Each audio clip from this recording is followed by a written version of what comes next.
कांग्रेस में अध्यक्ष पद के चुनाव से पहले घमासान थमने का नाम नहीं ले रहा है। कांग्रेस के 5 सांसदों ने अब पार्टी अध्यक्ष की चुनाव प्रक्रिया पर चिंता जताई है और चुनाव की निष्पक्षता और पारदर्शिता पर चिट्ठी लिखी है। ये चिट्ठी सांसद शशि थरूर, मनीष तिवारी, कार्ति चिदंबरम, प्रद्युत बारदुलोई और अब्दुल खालिक ने लिखी है। अध्यक्ष पद की जो चुनाव प्रक्रिया है उस पर चिंता जताते हुए यह चिट्ठी लिखी गई है। रवि त्रिपाठी इस वक्त हमारे साथ ज्यादा जानकारी के साथ जुड़े हुए हैं। रवि, चिट्ठी में क्या लिखा गया है, किस तरह की चिंता जताई गई है? देखिए, क्योंकि मैं त्रिवेंद्रम में हूँ, आपको दिलचस्प बात यह है कि राहुल गांधी की जो यात्रा चल रही है, भारत जोड़ो यात्रा, आज त्रिवेंद्रम में आने वाली है और शशि थरूर यहाँ से सांसद भी है। उसी इलाके में हूँ मैं और लोगों से बातचीत भी हमारी हुई। और लेकिन चिट्ठी का जो मजमून है वो आपको बताना चाहूंगा कि 500 लोग ये चाहते हैं कि जो भी इलेक्टोरल रोल बनाया गया है, इनके छोटे बच्चे रहते हुए भी ये हर महीने 50,000 कमाती हैं। घर से ही कैंडल मेकिंग बिजनेस करती हैं। आपको भी सीखना है और करना है, फिर क्यों देरी? फ्रीडम ऐप को अभी डाउनलोड करें। जो लोग वोटर हैं, जो अध्यक्ष पद के लिए वोट करेंगे, उनकी लिस्ट को पब्लिक किया जाना चाहिए। उनकी लिस्ट को पब्लिक किया जाना चाहिए ताकि अगर किसी को नॉमिनेशन करना होगा, शशि थरूर नॉमिनेशन करना चाहते हैं अध्यक्ष पद के लिए, चाहे मनीष तिवारी करना चाहते हैं, चाहे तीसरा, चौथा, पांचवा कोई भी अगर अध्यक्ष पद का चुनाव लड़ना चाहता है तो उसके पास इलेक्टोरल रोल की जानकारी होगी। कौन से लोग, जो करीब 9,000 के आसपास इलेक्टोरल वोटर है जो अध्यक्ष पद के लिए, कांग्रेस के अध्यक्ष पद के लिए वोट करेंगे, तो 9,000 की लिस्ट को पब्लिक करने की मांग की जा रही है कम से कम पार्टी के नेताओं के लिए, ताकि उनसे बातचीत कर नॉमिनेशन अगर करना है तो उसमें जो आपको प्रपोजर चाहिए, सेकेंडर चाहिए, उनकी लिस्ट के साथ कितने लोगों का सिग्नेचर चाहिए और समर्थन जो चाहिए। इस वजह से जो मधुसूदन मिस्त्री जो कांग्रेस के इंचार्ज है इलेक्शन मैनेजमेंट कमेटी के जो इंचार्ज हैं, उनको चिट्ठी लिखकर ये मांग की गई है मनीष तिवारी के द्वारा, आपको शशि थरूर के द्वारा और ऐसे ही 3 और सांसदों के द्वारा। 500 सांसदों ने यही मांग की है। कुछ राज्यसभा है, कुछ लोकसभा के सांसद है कि जल्द से जल्द, क्योंकि अब चुनाव में समय नहीं है, नॉमिनेशन का प्रोसेस शुरू होना है 20 तारीख के आसपास से और 17 अक्टूबर को चुनाव होना है। तो ऐसी स्थिति में जो लिस्ट है, इलेक्टोरल रोल्स जो है, जो वोटर्स हैं कांग्रेस के, जो वोट करेंगे कांग्रेस के अध्यक्ष पद के लिए, उनका नाम जल्द से जल्द डिक्लेयर किया जाना चाहिए ताकि उनको सुविधा हो जो नॉमिनेशन करके चुनाव लड़ना चाहते हैं। क्योंकि हो सकता है इस बार कांग्रेस अध्यक्ष पद के चुनाव के लिए 1-2 नहीं, कई एक कैंडिडेट भी हो सकते हैं। तो कई कैंडिडेट हो सकते हैं, लेकिन ये जो चिट्ठी लिखने का मकसद है, क्या सामान्य तौर पर मांगने से, पूछने से नहीं मिल रही है लिस्ट, या नहीं मिल रहे हैं वो जो लोग वोट करेंगे उनकी जानकारी, तो ये चिट्ठी लिखनी पड़ी? रवि, बिल्कुल इन नेताओं को देखिए, कांग्रेस के सीनियर नेता है, कोई छोटे मोटे नेता नहीं है लोग। पूर्व मंत्री रहे हैं, मनीष तिवारी भी पूर्व कैबिनेट मिनिस्टर रहे हैं, शशि थरूर भी कैबिनेट मिनिस्टर रहे हैं, दोनों आज की तारीख में सांसद भी हैं। और अगर इनको चिट्ठी लिखना पड़ रहा है मधुसूदन मिस्त्री को, इलेक्शन कमेटी के जो इंचार्ज है, इसका मतलब इनको जानकारी नहीं मिल पा रही है और ये चाहते हैं कि चुनाव लड़े कांग्रेस अध्यक्ष पद के लिए। अगर राहुल गांधी चुनाव लड़ते हैं तब भी ये सामने चुनाव लड़ना चाहते हैं, और राहुल गांधी चुनाव नहीं लड़ते हैं, कोई और लड़ता है, तब भी इनके तरफ से कोई चुनाव अगर लड़ना चाहता है तो ये डिमांड है। और अगर लोकतांत्रिक तरीके से चुनाव करना चाहती है तो कांग्रेस को इनको देना चाहिए, इसकी जानकारी देनी चाहिए, पब्लिक करनी चाहिए, कम से कम कांग्रेस नेताओं के लिए चुनाव लड़ना चाहते हैं। स्वाभाविक है। बहुत बहुत शुक्रिया, बहुत बहुत धन्यवाद रवि त्रिपाठी आपका इस पूरे अपडेट के लिए, इस पूरी जानकारी को विस्तार से बताने के लिए। और अब बात करेंगे कि क्या कांग्रेस पर मिसाइल गिरने वाली है।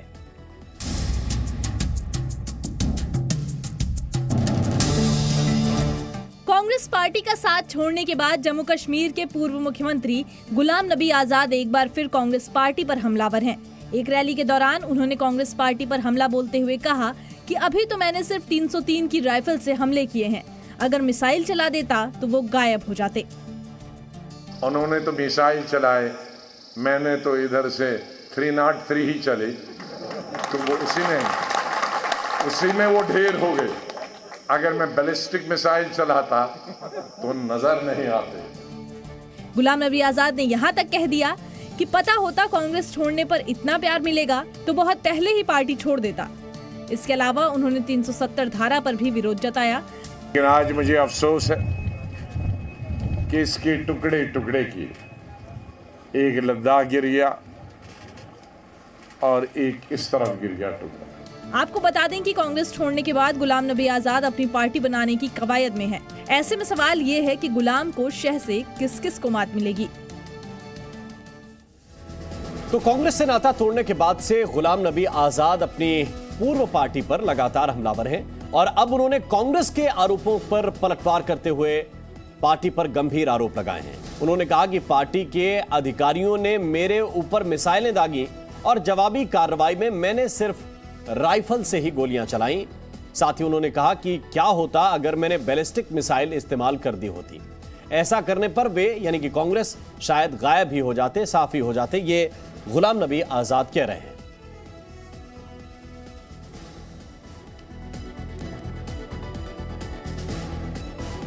और आजाद ने जम्मू कश्मीर के भद्रवाह में एक जनसभा में बोलते हुए कहा कि उन्होंने मुझ पर मिसाइलें दागी, मैंने सिर्फ 303 राइफल से जवाबी कार्रवाई की।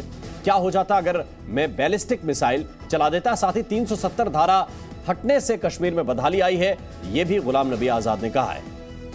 उनकी तरफ से मिसाइल चलने लगी, फायरिंग होने लगी, तो मैंने कहा कि इस्लाम में भी लिखा है और पॉलिटिक्स में भी लिखा है, धर्म में भी लिखा है, कोई अगर तुम पे हमला करो तो अपनी जान बचाओ। तो मैंने जो भी थोड़ा, उन्होंने तो मिसाइल चलाए, मैंने तो इधर से 303 ही चले, तो वो उसी में वो ढेर हो गए। अगर मैं बैलिस्टिक मिसाइल चलाता तो नजर नहीं आते। यहाँ तो सबसे बड़ा कोविड हुआ, जो पहले 370 खत्म किया और फिर उसके बाद स्टेट का दर्जा हटाकर उसको एक यूनियन टेरिटरी का दर्जा दिया। लेकिन आज मुझे अफसोस है कि इसके टुकड़े टुकड़े किए, एक लद्दाख गिर गया और एक इस तरफ गिर गया टुकड़ा, और उसी दिन से हमारी बदहाली का आगाज हुआ। तो सवाल यह कि क्या आजाद ने अभी कुछ अपने पास बचा कर रखा है? क्या गुलाम नबी आजाद के पास कुछ और बारूद भी बचा है, या वो जो चिट्ठी में लिख चुके हैं, जो सार्वजनिक मंचों से बोल रहे हैं, वो पर्याप्त नहीं है? क्योंकि उन्होंने इस बात को कहा और ये कहा कि जैसे ही मैंने वो चिट्ठी लिखी मेरे ऊपर बहुत सी मिसाइलें दाग दी गई, मैंने तो सिर्फ छोटा जवाब दिया है। यानी वो ये कह रहे हैं कि मैंने 303 राइफल से जवाब दिया है मिसाइलों का। मैं भी चाहता तो बैलिस्टिक मिसाइल दाग देता, वो तो इतने में ही उखड़ गए, तबाह हो गए। और अगर ये मैंने बैलिस्टिक मिसाइल चलाई होती तो हो सकता है कि वो साफ ही हो जाते, वो दिखाई ही ना देते। ये बात कह रहे हैं गुलाम नबी आजाद। तो क्या वो ये कहना चाह रहे हैं कि कुछ और भी उन्होंने अभी बचा कर रखा है जो भविष्य में वो राज खोलने वाले हैं? हमारे साथ इस वक्त दो खास मेहमान हैं। सुरेंद्र राजपूत जी हमारे साथ हैं, प्रवक्ता हैं कांग्रेस पार्टी के। सुरेंद्र जी, बहुत बहुत स्वागत है आपका। और साथ ही राजीव जेटली जी हमारे साथ जुड़े हुए हैं, प्रवक्ता हैं भारतीय जनता पार्टी के। बहुत बहुत स्वागत राजीव जेटली जी आपका भी। सबसे पहले सुरेंद्र राजपूत जी, कश्मीर में क्या बड़ा नुकसान कांग्रेस पार्टी का गुलाम नबी आजाद साहब करने वाले हैं? वो कह रहे हैं कि अभी हमने सिर्फ 303 वाले फायर किए हैं, अभी बैलिस्टिक मिसाइल्स बाकी हैं, अगर जरूरत पड़ी तो उनका इस्तेमाल भी होगा। बहुत शुक्रिया राम मोहन भाई, और नमस्कार राजीव जी। मैं 3-4 चीजें आपसे शेयर कर रहा हूं। पहली बात तो सबसे बड़ी बात जो गुलाम नबी आजाद साहब ने कल कही, वो उन्होंने धारा 370 का विरोध किया, जम्मू कश्मीर के विभाजन का विरोध किया। अब भारतीय जनता पार्टी को ये जरूर बताना चाहिए कि वो गुलाम नबी आजाद साहब के साथ हैं। आज तक भारतीय जनता पार्टी के लोग उन्हीं के प्रवक्ता बने हुए थे, बहुत बड़े नेता हैं वो। तो आज भारतीय जनता पार्टी को स्पष्ट करना होगा वो गुलाम नबी आजाद साहब के साथ में है, तो फिर धारा 370 के साथ में नहीं है। एक बात। दूसरी बात उन्होंने जो आपसे कही, उससे पहले एक छोटी सी बात कह दूं कि राममोहन भाई, मैंने भी टी शर्ट पहनी हुई है, राजीव जी देख लीजिए। इस टी शर्ट का भी कोई दाम वाम हो तो निकाल लीजिएगा थोड़ा सा, है ना, आपके वो जो लोग हैं, तो ये टी शर्ट को देख लीजिएगा ठीक से। तीसरी, अब मैं आ जाता हूं, आपने जो मुख्य सवाल उठाया, जब भारत और पाकिस्तान बांग्लादेश एक था तो पूरा बृहत्तर भारत था। उस बृहत्तर भारत से जब पाकिस्तान अलग हुआ तो उस वक्त से पाकिस्तान हमेशा ये कहता आया कि साहब हमारे पास ये है, हमारे पास वो है, हम बैलिस्टिक मिसाइल दाग देते, फलानी चीज कर देते, वैसे कर देते। तो आज की डेट में अगर हमसे टूट करके कोई गया है तो अपनी खीज में वो यही बातें कहेगा। आज इंपॉर्टेंट हमारे लिए ये नहीं है। वो कहते हैं ना कि जो पहले नजर से और फिर दिल से उतर गया तो क्या फर्क पड़ता है वो किधर गया। गुलाम नबी आजाद साहब को अपनी पार्टी मुबारक हो, भारतीय जनता पार्टी का साथ मुबारक हो, आपस में तय कर ले 370 के पक्ष में कि विरोध में। अभी वो जो भी मिसाइलें दागना चाहते हैं वो दागने के लिए स्वतंत्र हैं। हम उनको किसी चीज के लिए नहीं रोकना चाहते। हम चाहते हैं कि वो पूरे हमले करें ताकि उनका भी चरित्र सामने आ जाए और भारतीय जनता पार्टी का भी चरित्र सामने आ जाए। भारत में कांग्रेस पार्टी इस वक्त भारत जोड़ने का काम कर रही है। कन्याकुमारी से कश्मीर तक की यात्रा श्री राहुल गांधी जी के नेतृत्व में निकल रही है। झंडा डंडा तिरंगा है हमारा। हमारा कांग्रेस का कोई अब यानी गुलाम नबी आजाद की तुलना पाकिस्तान से भी होगी। हालांकि वो अपने आपकी बात दोहरा रहे हैं, आपकी बात ही दोहरा रहे हैं। जो पहले कहते थे कांग्रेस में रहते हुए धारा 370 को लेकर, कश्मीर को लेकर बातें वही कर रहे हैं, बस कांग्रेस के साथ नहीं है। तो सुरेंद्र राजपूत को लग रहा है कि जो पाकिस्तान गीदड़ भपकी एक तरह से दे रहा है, ये उस तरह की कोई बात है। राजीव जेटली, क्या गुलाम नबी आजाद के साथ आप लोग हैं, क्योंकि आरोप लगा रहे हैं सुरेंद्र राजपूत? रामोहन भाई, बैलिस्टिक मिसाइल तो मुझे नहीं मालूम, लेकिन एक चीज तो बिल्कुल स्पष्ट है कि जी न्यूज के नाम पर अभी भी इनके अंदर लैंड माइनिंग बिछी हुई है।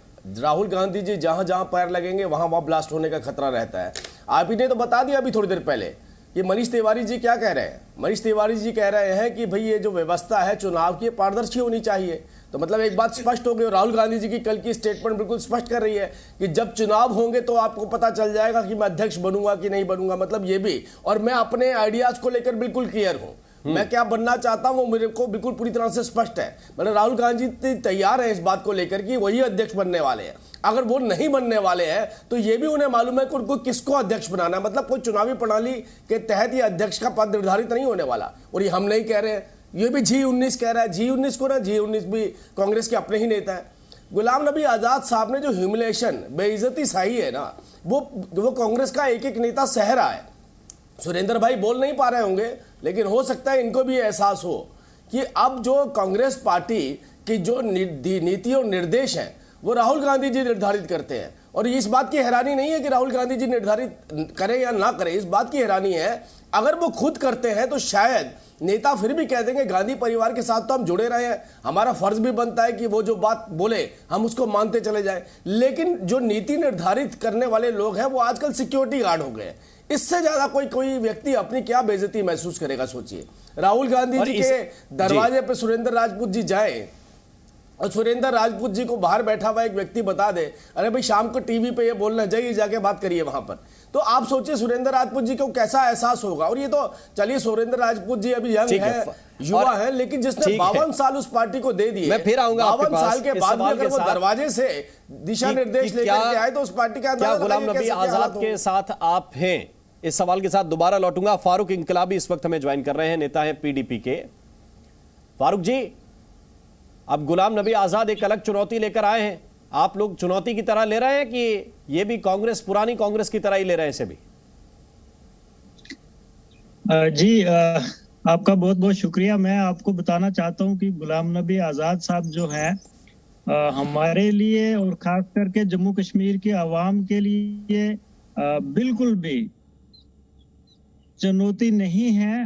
हम किसी भी तरीके से उनको चुनौती नहीं मानते हैं, क्योंकि हमें मालूम है 5 अगस्त 2019 के बाद जो भी फैसले लिए गए भारतीय जनता पार्टी की तरफ से, और हमें सब मालूम है, हमारे जम्मू कश्मीर के आवाम सब जानती है, जब इन्होंने आर्टिकल 370 को एब्रोगेट किया, 35A को एब्रोगेट किया, हमसे स्टेटहुड छीना, उस वक्त इन्होंने लोगों का ध्यान जो है इधर उधर करने के लिए अल्ताफ बुखारी का इस्तेमाल किया, डॉक्टर शाह फैसल का इस्तेमाल किया। और उसके बाद आज जबकि इस वक्त भारतीय जनता पार्टी को ये खबर है कि सेकुलर वोट तो उनको मिलना नहीं, और जिन लोगों ने उनको वोट दिए हैं वो लोग भी अब भारतीय जनता पार्टी को आने वाले वक्त में वोट देने वाले नहीं हैं, तो जम्मू कश्मीर में किसी तरीके के साथ जो सेकुलर वोट है उसको डिवाइड किया जाए। जैसा कि मैंने आपको पहले भी कहा, अल्ताफ बुखारी को लाया, डॉक्टर शाह फैसल को लाया, वहां पर भी भारतीय जनता पार्टी फेल हो गई है।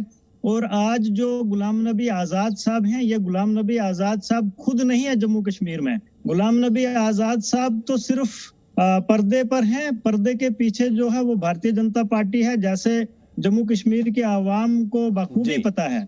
इससे पहले उन्होंने यहाँ पे अल्ताफ बुखारी को लाया, अब गुलाम नबी आजाद को लाया। लेकिन मैं आपको बता देना चाहता हूँ, वो तो 370 के खिलाफ बोलते रहे, अभी भी बोल रहे हैं आपको? बिल्कुल नहीं, ये इनका ये आर्टिकल 370 पे गुलाम नबी आजाद साहब अभी लोगों को बेवकूफ बनाने के लिए जरूर बोल रहे हैं, लेकिन आर्टिकल 370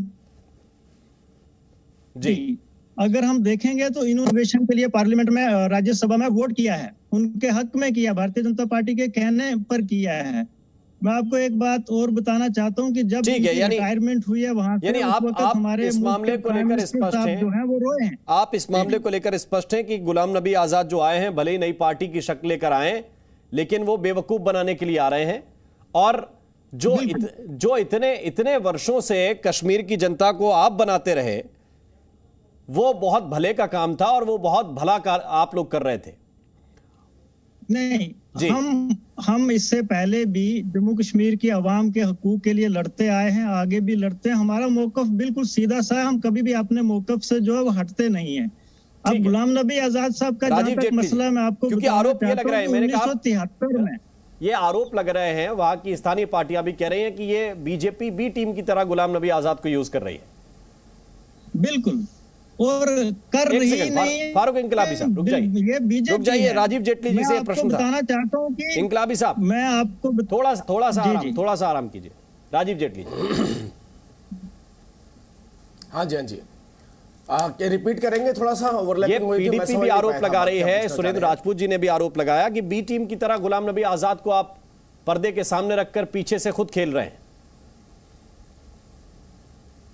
नहीं, हमें क्यों जरूरत है? भारतीय जनता पार्टी की मौजूदगी जम्मू एंड कश्मीर के अंदर पूरी तरह से है, हमारे साथ वहां का जुड़ाव है, वहां की जनता भारतीय जनता पार्टी को पसंद करती है। गुलाम नबी आजाद साहब भी अगर उसी नीति पर चलते हैं और कश्मीर का विकास चाहते हैं, कश्मीर में तरक्की चाहते हैं, कश्मीर से आतंकवाद की मुक्ति चाहते हैं, तो जो मुक्ति चाहेगा वो तो हमारे साथ आएगा ही आएगा, उसकी विचारधारा हमारे साथ मिलेगी। लेकिन जो कश्मीर के अंदर 370 चाहते हैं और 370 को की वापस बहाली चाहते हैं, जैसे कांग्रेस कहा, और कांग्रेस और पीडीपी और ये सभी सब राजनीतिक दल जो आपस में मिलकर ग्रुप कर अलायंस बना रखा है, जो लोग ये चाहते हैं बंटवारा तो वो करना चाह रहे हैं। कश्मीर के अंदर विकास नहीं चाहते हैं, कश्मीर में बाहर का व्यक्ति नहीं चाहते हैं, कश्मीर में प्रोफेसर नहीं चाहते हैं, कश्मीर में डॉक्टर नहीं चाहते हैं, और कुछ चाहते हैं तो पाकिस्तानी आतंकवादी चाहते हैं। 370 लगा के पाकिस्तान की एंट्री तो कहां से खुली रहेगी आतंकवादियों की, लेकिन भारत का व्यक्ति जो कश्मीर में के विकास में अपना योगदान देने जा रहा है उसकी एंट्री नहीं होगी। ये इस विचारधारा के लोग कश्मीर को कहां लेकर के जाएंगे, इसका अंदाजा लगाइए आप। नहीं, आप एक तो उधर की एंट्री तो खोलना चाहते हैं और खोल के रखिए, आप लोगों ने आतंकवादियों की एंट्री खोली, लेकिन जिन लोगों ने विकास करना उनके लिए आपने रास्ते बंद कर दिए। भारतीय जनता पार्टी और कोई भी ऐसी राजनीतिक पार्टी जो कश्मीर में विकास चाहती है, वो कश्मीर की जनता की सबसे पहली चॉइस होगी। कश्मीर की जनता उसे ही पसंद करेगी। कश्मीर की जनता आतंकवाद पसंद करने वालों के लोगों में नहीं है, विकास पसंद करने वाले लोगों में। 370 और 35 के ऊपर। सुरेंद्र राजपूत जी, क्या ये जो डैमेज हो रहा है एक एक करके, अभी वो 5 नेताओं की चिट्ठी भी पार्टी के लिए आ गई कि हमें लिस्ट दे दी जाए। कई बार ऐसा होता है कि सामान्य तौर पर बातचीत से भी काम चल सकता है। गुलाम नबी आजाद भी गए तो एक बड़ी सी चिट्ठी लिखकर गए, अभी चिट्ठी एक और नया सिलसिला शुरू हो गया है। क्या आपको लग रहा है कि ये पार्टी के लिए ठीक संकेत नहीं है? दो बातों का जवाब दूंगा, पहले राजीव जेटली जी की बात का जवाब दे दूं, उसके बाद आपकी बात का जवाब दे दूं। पहली चीज तो भारतीय जनता पार्टी सिर्फ चुनाव लड़ने की मशीनरी भर है। देश के लिए, इनको देश के अच्छे कामों के लिए, कश्मीर की एकता अखंडता के लिए कोई मतलब नहीं है। कश्मीर में कश्मीरी पंडित मारा जा रहा है इनके राज में और ये चुप है। कश्मीर में कश्मीरी पंडित आज की डेट में 3 महीने से वहां के सरकारी कर्मचारी सड़क पर बैठे हैं, उनको तनख्वाह नहीं मिल रही है, ये चुप। आज की डेट में सिर्फ भावनात्मक मुद्दों के साथ खेल करके भारतीय जनता पार्टी पूरे देश में चुनाव लड़ना चाहती है, ये खतरनाक संकेत है।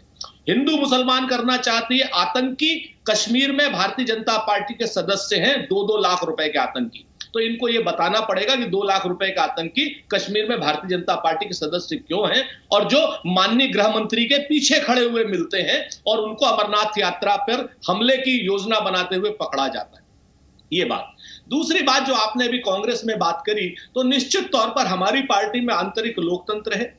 हमारी पार्टी में चिट्ठी लिखने की सबको आजादी है। हमारी पार्टी में वोटर लिस्ट मांगने की सबको आजादी है। मिस्त्री साहब हमारे हेड हैं वहां पर चुनावी कैंपेन कमेटी के, तो उनसे कोई भी आदमी चाहे चिट्ठी लिख करके मांगे और चाहे किसी भी तरीके से मांगे, अपने वोटरों की लिस्ट मांग सकता है और 20 तारीख के बाद वो वोटर की लिस्ट उन तक उपलब्ध हो जाएगी। इसमें कहीं कोई बुरी बात नहीं है।